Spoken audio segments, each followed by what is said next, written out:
سبحان الذی اسری بعبدہ، پاک ہے وہ ذات جو لے گئی اپنے بندے کو راتوں رات مسجد اقصی سے مسجد حرام سے مسجد اقصی تک۔ اگر یہ بات کسی انسان کی طرف منسوب ہوتی تو بات اور تھی، اگر یہ فعل حضور کی طرف منسوب ہوتا کہ حضور گئے تو بات اور تھی کہ میں آیا نہیں لایا گیا ہوں، حضور گئے نہیں لے جائے گئے ہیں، اور لے جانے والے وہ ذات ہے سبحان الذی اسری، وہ پاک ہے ہر عیب سے، ہر نقص سے، ہر ذوق سے، ہر کوتاہی سے، وہ منزہ ہے، اعلیٰ ہے، عرفہ ہے، بالا تر ہے، لہذا اس کی قدرت سے یہ ہرگز بعید نہیں کہ وہ اپنے بندے کو راتوں رات مسجد حرام سے مسجد اقصی اور پھر مسجد اقصی سے سدرۃ المنتہا تک لے جائے اور واپس لے آئے اور پھر مسجد حرام میں پہنچا دے۔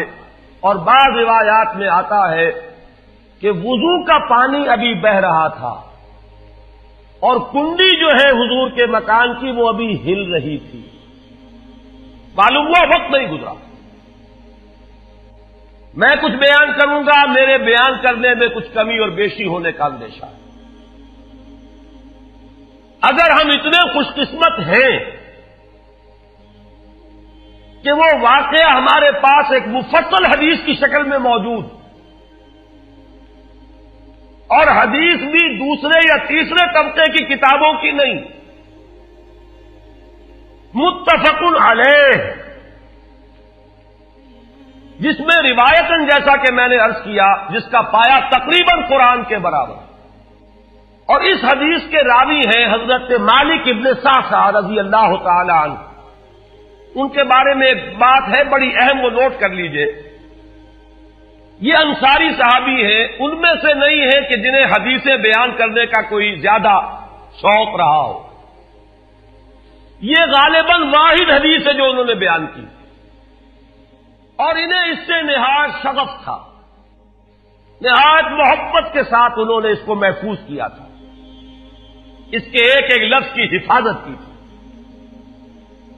چنانچہ بعض دوسرے وہ صحابہ بھی جنہوں نے خود حضور سے یہ بات سنی ہوئی تھی، اب ایک تو وہ خود براہ راست روایت کر رہے حضور سے کہ ہم نے سنا، حضرت انس ابن مالک رضی اللہ تعالی عنہ خود، لیکن وہ صحابہ بھی ان کی خدمت میں خاص طور پر حاضر ہو کر ان سے اس روایت کو سنتے تھے، اس لیے کہ اس روایت میں ان کا درجہ بہت بلند ہے، ان کو اس سے بہت شغف تھا، تو صحابہ جو براہ راست حضور سے سن چکے وہ بھی ان کے پاس جا کر خاص طور پر اس حدیث کو سنا کرتے تھے۔ چنانچہ یہ روایت جو متفق علیہ ہے، یہ امام بخاری جو اس کو لائے ہیں عن قتادہ عن انس بن مالک عن مالک بن صعصع رضی اللہ تعالی عنہم، حضرت انس بن مالک سے روایت موجود ہے مسلم شریف میں براہ راست ان سے، لیکن یہ اس روایت کو بیان کر رہے ہیں حضرت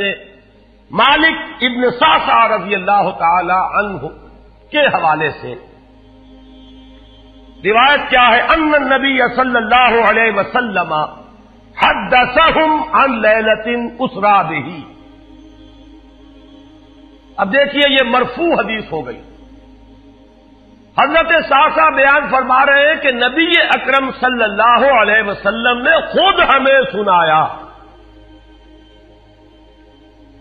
وہ حالات و واقعات سنائے جو اس رات کو پیش آئے جس رات کے انہیں لے جایا گیا۔ قال بینما انا فی الحطیم وربما قال فی الفجر، حضور فرماتے ہیں کہ میں اسی اثنا میں کہ میں حتیم میں تھا، اور ایک دوسری روایت میں الفاظ حجر آئے ہیں، وہ بھی کہتے ہیں اسی حصے کو، مضطجعا میں لیٹا ہوا تھا، اذ اتانی آتن کہ اچانک میرے پاس ایک آنے والا آیا۔ یہ آنے والے کون ہیں؟ حضرت جبرائیل، یہ بعد میں واضح ہو جائے گا۔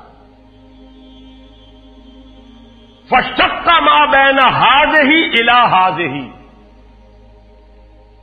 حضور نے اشارہ فرمایا، اس نے یہاں سے یہاں تک میرا سینہ چاک کیا، یعنی من طفرت نہرہ الی شعرتہ، یہ جو گڑھا ہے حلق کا گڑھا، یہاں سے لے کر تیرے ناک تک سینہ چاک کیا، فاستخرج قلبی، اور میرا دل نکالا،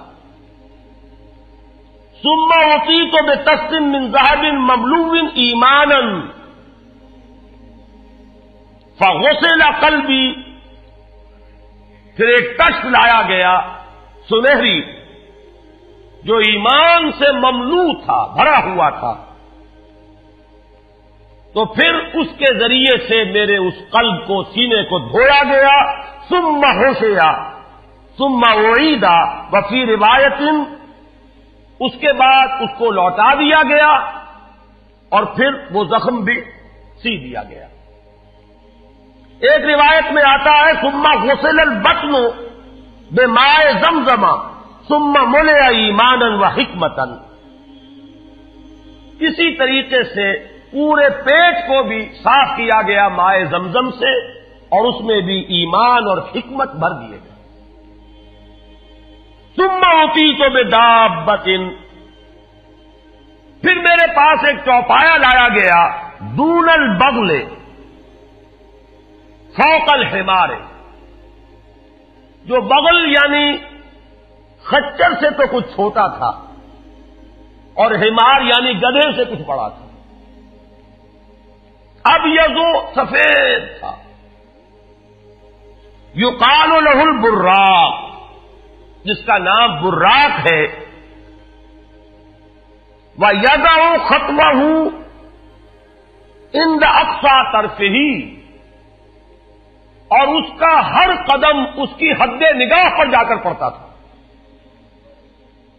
فَعِلْتُ عَلَيْهِ، میں اس پر سوار ہوا، فَانْطَلَقَ بِي جِبْرَائیل، اب یہاں نام آ گیا، وہ آنے والے کون تھے؟ پھر چلے میرے ساتھ حضرت جبرائیل، حتی اتی السماء الدنیا، یہاں تک کہ وہ آسمان دنیا تک پہنچ گئے، جو پہلا آسمان۔ اب یہاں دیکھیے وہ روایت میں جو زمینی سفر کا درمیانی حصہ ہے وہ رہ گیا، دوسری روایات سے ہم اس کو جوڑ کر جمع کریں کہ پہلا زمینی سفر ہے، مسجد اقصیٰ تک پہنچے ہیں، وہاں جا کر روایت میں آتا ہے میں نے وہی اپنے اس خچر کو باندھا، براق کو، جہاں انبیاء باندھا کرتے تھے، اور پھر وہاں میں نے نماز ادا کی، بہت سے لوگ جمع ہوئے، میں منتظر تھا کہ کون نماز پڑھائے گا، کہ جبرائیل نے میرا ہاتھ پکڑ کر مجھے آگے کیا، میں نے نماز پڑھائی، اور پھر جبرائیل نے مجھے بتایا کہ یہ تمام انبیاء تھے جو اس دنیا میں مبعوث ہوئے ہیں، اور آج آپ نے ان سب کی امامت کی۔ یہاں سے پھر شروع ہوا ہے وہ دوسرا سفر، لیکن جب پہلے آسمان تک پہنچے، فاستفتح، انہوں نے دستک دی، کھلوانا چاہا، قیل من ھذا، پوچھا گیا کون ہے؟ قال جبرائیل، انہوں نے جواب دیا جبرائیل۔ قیل ومن معک، پوچھا گیا کہ آپ کے ساتھ کون ہے؟ دیکھیے یہاں ذہن میں رکھیے گا، اس امکان کو کوئی شخص مسترد نہیں کر سکتا کہ ان ملائکہ کے علم میں ہو، لیکن پھر بھی پوچھ رہے ہیں، قانون قانون ہے، دروازے پر دستک دینی ہوگی، آئیڈینٹی ڈسکلوز کرنی ہوگی، چاہے علم میں ہو۔ جج جو ہے وہ اپنے علم کی بنیاد پر فیصلہ کبھی نہیں دے گا، وہ تو مقدمے کی سماعت ہوگی، شہادتوں کی بنیاد پر فیصلہ ہوگا۔ ذاتی علم کی بنیاد پر کرنا ہے تو وہ خود کسی اور عدالت میں اس مقدمے کو منتقل کرے اور وہاں گواہ کی حیثیت سے پیش ہو، تو قانون قانون ہے۔ پوچھا گیا آپ کے ساتھ کون ہے؟ قال محمد صلی اللہ علیہ وسلم۔ قیل وقد ارسل الیہ، پوچھا گیا کیا انہیں بلایا گیا ہے؟ قال نعم، انہوں نے فرمایا ہاں۔ قیل مرحبا بہ فنعم المجیء، جا ففتح فلما خلصت، اس کے بعد کہا گیا مرحبا ان کے لیے، تہنیت ہے، مبارکباد ہے، خوش آمدید ہے، کیا ہی اچھے ہیں وہ جو لائے گئے ہیں۔ پھر وہ سمائے دنیا جو ہے اس کا دروازہ کھولا گیا، میں اس میں داخل ہوا، فیضا فیہا آدم، میں نے دیکھا وہاں حضرت آدم تشریف فرما ہے۔ فقال ھذا ابوک، جبرائیل نے کہا یہ آپ کے جد امجد ہیں، فسلم علیہ، ان کو سلام کیجئے، فسلمت علیہ، میں نے انہیں سلام کہا، فرد السلام، انہوں نے سلام کا جواب دیا، ثم قال مرحبا بالابن الصالح والنبی الصالح، خوش آمدید ہے، مرحبا ہے صالح بیٹے اور صالح نبی پر۔ ثم صعد بی، پھر مجھے اور اٹھایا گیا، حتی اتی السماء الثانیۃ، یہاں تک کہ جبرائیل پہنچ گئے دوسرے آسمان تک۔ فاستفتح، پھر وہی سوال و جواب ہے، میں ترجمہ نہیں کروں گا۔ قیل من ھذا قال جبرائیل، قیل ومن معک قال محمد، قیل وقد ارسل الیہ قال نعم، قیل مرحبا بہ فنعم المجیء جاء ففتح فلما خلصت۔ جب یہ سارا اس کارروائی کے بعد داخل ہوئے ہیں دوسرے آسمان پر، فیضا یحییٰ و عیسیٰ وہم ابنا خالۃ، وہاں میں نے دیکھا کہ یحییٰ اور عیسیٰ ہیں اور یہ خالہ زاد بھائی ہیں۔ قال ھذا یحییٰ و ھذا عیسیٰ فسلم علیہما، فسلمت فردا، ثم قال مرحبا بالاخ الصالح والنبی الصالح، انہوں نے بھی کہا خوش آمدید اور مرحبا ایک صالح بھائی اور صالح نبی کو، یہاں نوٹ کیجئے گا، حضرت عیسیٰ اور حضرت یحییٰ یہ بنی اسرائیل میں سے، لہذا حضور کو اپنا بیٹا نہیں کہہ سکتے، بھائی کہہ رہے ہیں۔ آدم جد امجد ہیں، انہوں نے بیٹا کہا ہے، مرحبا بابن الصالح والنبی الصالح، وہ نبی تو ہے، سب کہیں گے نبی، لیکن کوئی بھائی کہے گا، کوئی بیٹا کہے گا، ابراہیم بیٹا کہیں گے، موسیٰ وہ بھائی کہیں گے، جن کی نسل سے آپ نہیں ہیں، وہ جو براہ راست نسل چلی آ رہی ہے اس میں جو ذکر کرے گا وہ بیٹے کے لفظ سے کرے گا۔ ثم صعد بی الی السماء الثالثہ فاستفتح، قیل من ھذا قال جبرائیل، قیل ومن معک قال محمدا، قیل وقد ارسل الیہ قال نعم، قیل مرحبا بہ فنعم المجیء جاء ففتح فلما خلصت اذا یوسف قال ھذا یوسف فسلم علیہ فسلمت علیہ فرد، ثم قال مرحبا بالاخ الصالح والنبی الصالح۔ اب مجھے ترجمے کی ضرورت نہیں ہے، ایک مرتبہ بات آپ نے سمجھ لی، اب تیزی کے ساتھ میں اس حدیث کو پڑھ دینا چاہتا ہوں۔ ثم صعد بی، پھر مجھے اور بلندی پر لے جایا گیا، حتی اتی السماء الرابعۃ فاستفتح، قیل من ھذا قال جبرائیل، قیل ومن معک قال محمد، قیل وقد ارسل الیہ قال نعم، قیل مرحبا بہ فنعم المجیء جاء ففتح فلما خلصت فاذا ادریس فقال ھذا ادریس فسلم علیہ فسلمت علیہ فرد، ثم قال مرحبا بالاخ الصالح والنبی الصالح۔ یہاں ملاقات ہوئی حضرت ادریس علیہ الصلوۃ والسلام سے۔ ثم صعد بی حتی اتی السماء الخامسۃ فاستفتح، قیل من ھذا قال جبرائیل، قیل ومن معک قال محمد، قیل وقد ارسل الیہ قال نعم، قیل مرحبا بہ فنعم المجیء جاء ففتح فلما خلصت فاذا ہارون قال ھذا ہارون فسلم علیہ فسلمت علیہ فرد، ثم قال مرحبا بالاخ الصالح والنبی الصالح۔ ثم صعد بی حتی اتی السماء السادسۃ فاستفتح، قیل من ھذا قال جبرائیل، قیل ومن معک قال محمد، قیل وقد ارسل الیہ قال نعم، قیل مرحبا بہ فنعم المجیء جاء ففتح فلما خلصت فاذا موسیٰ قال ھذا موسیٰ فسلم علیہ فسلمت علیہ فرد، ثم قال مرحبا بالاخ الصالح والنبی الصالح۔ چھٹے آسمان پر یہ حضرت موسیٰ سے ملاقات ہوئی. فلما جاوزت تو بتا، جب میں آگے بڑھا تو حضرت موسیٰ روئے. قیل ما یبکی کا، ان سے پوچھا گیا کہ آپ کو کیا چیز رلا رہی ہے؟ قال ابکی لأن غلاما بعث بعدی، کہ مجھے اس بات پر رونا آ رہا ہے یہ نوجوان محمد صلی اللہ علیہ وسلم، یہ میرے بہت بعد ان کی بعثت ہوئی ہے.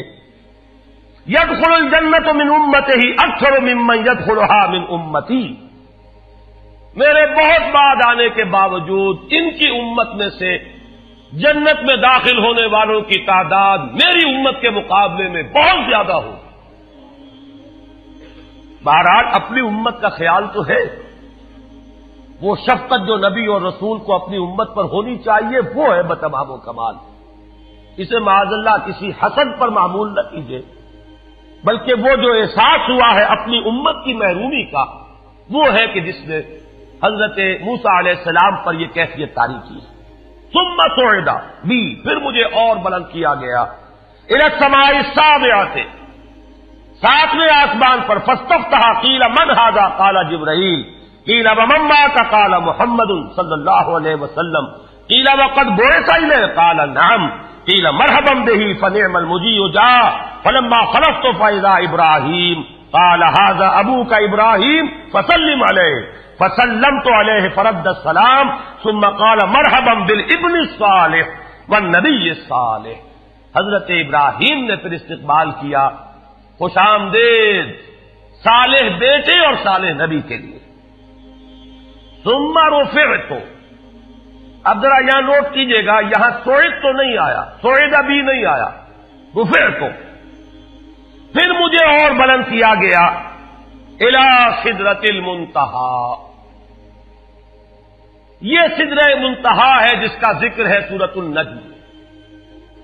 اسی سدرۃ المنتہا کے پاس جنت ماوا ہے، وہ جس کا وعدہ کیا گیا ہے، جو ٹھکانہ بنے گی اللہ کے نیکوکار بندوں کا، جس میں وہ رہیں گا ہمیشہ ہمیش. فادخلوها خالدین، وہ بھی وہی ہے. پھر اٹھائے گئے حضور بیت المعمور تک. ثم اعطیت باناء من خمر واناء من لبن واناء من عسل. پھر میرے سامنے یہ بیت معمور کیا ہے یہ بھی جان لیجئے.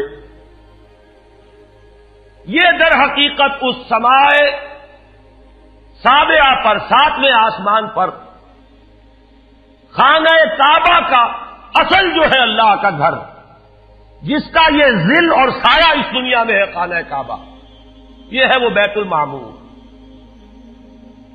جس کے بارے میں ایک اور روایت میں الفاظ یہ آئے ہیں، اس میں روزانہ 70,000 فرشتے داخل ہوتے ہیں، اور جو فرشتہ ایک مرتبہ داخل ہوا ہے آج تک اسے دوبارہ داخل ہونے کی نوبت نہیں آئی. اسی طریقے سے وہ فرشتے ہیں جو طواف کرتے ہیں خانہ کعبہ کا.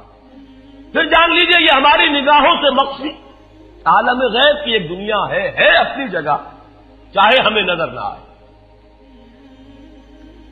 پھر میرے سامنے 3 برتن لائے گئے، ایک دودھ کا اور ایک شہد کا اور ایک شراب کا. فاخذت اللبن، میں نے دودھ والا پیالہ اٹھا لیا. قال ہی الفطرہ، حضرت جبرائیل نے توثیق کی کہ یہ ہے اصل میں آپ کا انتخاب درست ہے، یہ فطرت ہے، فطرت اللہ التی فطر الناس علیہا، یہی جو فطرت انسانی سے قریب ترین شے ہے اس کا آپ نے انتخاب کیا. اتت انت علیہا و امتک، اسی فطرت پر اے محمد آپ بھی ہے آپ کی امت بھی ہے. ثم فرضت علیہ صلوات 50 کل یوم. ایک اور روایت میں الفاظ آئے ہیں، اس میں اس کی وضاحت نہیں ہے کہ 3 چیزیں حضور کو یہاں عطا کی گئی. ایک تو 50 نمازیں جو فرض ہوئی، ایک دن رات میں 50 نمازیں، اور ایک سورہ بقرہ کی آخری 2 آیات جو تحفہ اللہ نے دیا محمد کو امت کے لیے صلی اللہ علیہ وسلم. آمن الرسول بما انزل الیہ من ربہ والمؤمنون کل آمن باللہ وملائکتہ وکتبہ ورسلہ.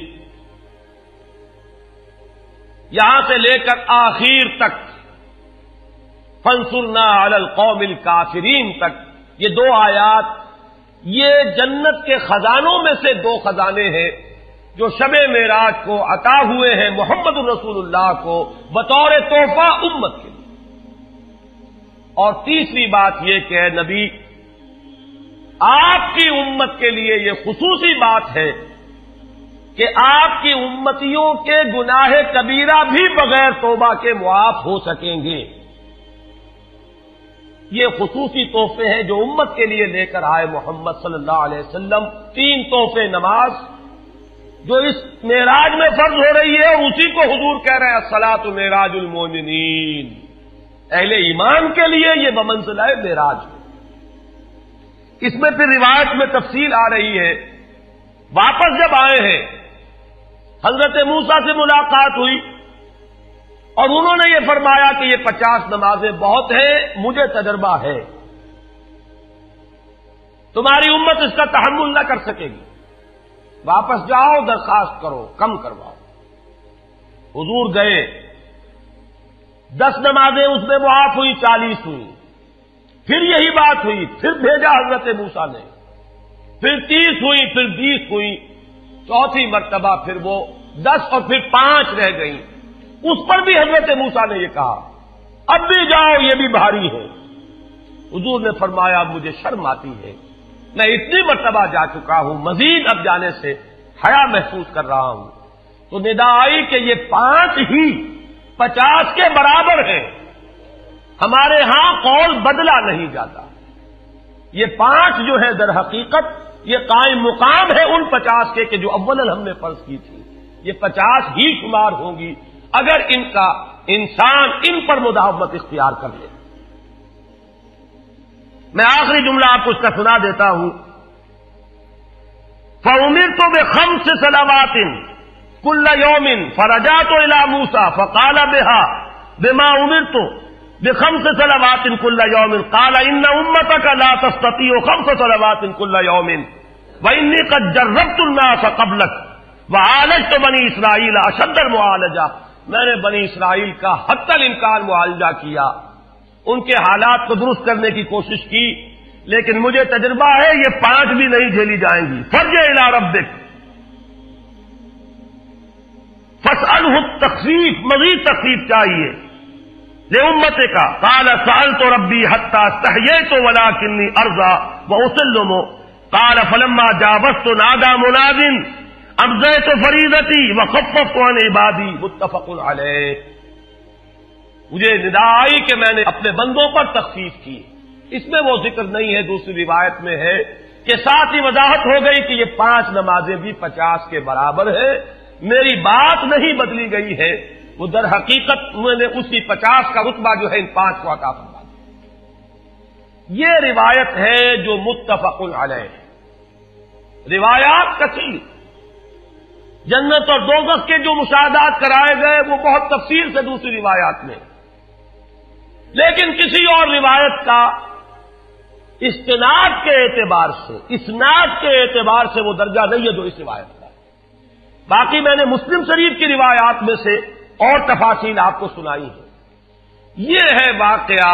پھر حضور واپس آئے ہیں, وہیں بیت المسجد اقصی میں آئے ہیں, پھر واپس تشریف لائے ہیں, اور اس کا میں بیان کر چکا ہوں دوسری روایات میں کہ وقت بالکل نہیں گزرا, کہیں روک دیا گیا ہے, پوری کائنات کو کہیں تھام دیا گیا. یہ بات تو وہ ہے جو آج سے پہلے بھی سمجھ میں آ سکتی تھی کہ شاید کسی ایک جگہ پر پوری کائنات کو روک دیا گیا. وقت بالکل نہیں گزرا کسی کے لیے, لیکن جیسا کہ میں نے عرض کیا اس وقت تو یہ بھی سمجھ میں آتا ہے کہ سب کے لیے وقت گزر رہا ہو اور صرف محمد الرسول اللہ کے لیے نہ گزرے صلی اللہ علیہ وسلم. آج یہ بات بھی سمجھ میں آ سکتی ہے, لیکن یہ ہے کہ قرین قیاس وہی پہلی بات ہے. کہ اس میں پورے اس وقت کے لیے وقت کی رفتار کو روک دیا گیا ہو. وہ مسئلہ یاد آ گیا کہ آگے بڑھو یا وقت کی رفتار روک دو. تو یہ وقت کی رفتار ہے جو محمد الرسول اللہ صلی اللہ علیہ وسلم کے لیے روک دی گئی. اس کے بعد جو ہنگامہ ہونا چاہیے تھا وہ ہوا. صبح جب حضور نے فرمایا کہ یہ میرے ساتھ واقعہ پیش آیا ہے تو جو رد عمل ہونا چاہیے تھا وہ ہوا ہے. یہاں تک بھی ہوا ہے کہ بہت سے مومنین صادقین متزلزل ہو گئے. مشرکین نے کفار نے بغلیں بجائیں کہ اب ہمیں موقع مل گیا. معلوم ہوتا ہے ابھی تک تو شک ہی کی بات تھی کہ ان کو کچھ خلل دماغی کا عارضہ ہے. اب تو ثابت ہو گیا, کسی شک کو شبے کی گنجائش نہیں. چنانچہ اب آپ اس کا اندازہ کیجئے, یہ واقعہ مکے میں بیٹھ کر بیان کیا جا رہا ہے. امتحان لیے گئے ہیں. اچھا اگر گئے تھے تو بتاؤ مسجد اقصی کے ستون کتنے ہیں, وہاں کی کھڑکیاں کیسی ہیں. حضور فرماتے ہیں, ایک حدیث موجود ہے کہ میں گھبرا گیا, اس لیے کہ کس کو یاد رہتا ہے. مسجد اقصی میں جا کر حضور ستون تو نہیں گن رہے تھے, لیکن یہ کہ جب پوچھا جا رہا ہے تو مجمع میں تو ہو سکتا ہے کہ تالی پٹ جائے کہ اچانک اللہ تعالی نے میرے سامنے مسجد اقصی کو کر دیا. اب میں دیکھ کر بتا رہا ہوں اور لوگ دنگ ہو رہے ہیں. اب دیکھیے وہ مشاہدہ جو میں نے عرض کیا تھا, مشاہدات بے شمار ہیں. جنت سامنے لے آئی جاتی ہے اور آگ سامنے لے آئی جاتی ہے, جہنم سامنے لے آئی جاتی ہے, مسجد اقصی سامنے لے آئی گئی ہے, جن میں سے ہر سوال کا جواب حضور نے مشاہدے سے لیا.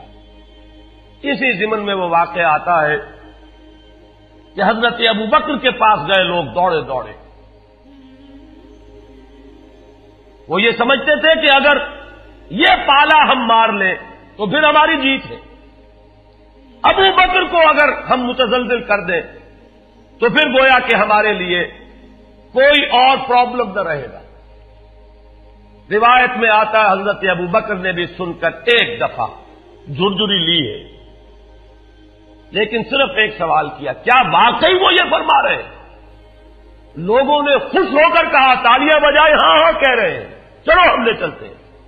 انہوں نے سمجھا کہ ہمارا وار جو ہے کارگر ہوا ہے, واقعی کو تزلزل ہے. لیکن اگلا جواب ابو بکر کا یہ تھا, اگر وہ کہہ رہے ہیں تو 100% درست کہہ رہے ہیں. میں روزانہ یہ مانتا ہوں کہ فرشتہ آسمان سے ان کے پاس آتا ہے, تو اگر ایک مرتبہ انہیں آسمان پر لے جایا گیا تو یہ کون سی بڑی ہے. یہ ہے وہ دن کہ جس کے بعد صدیق اکبر شمار ہوئے ہیں ابو بکر صدیق. صلی اللہ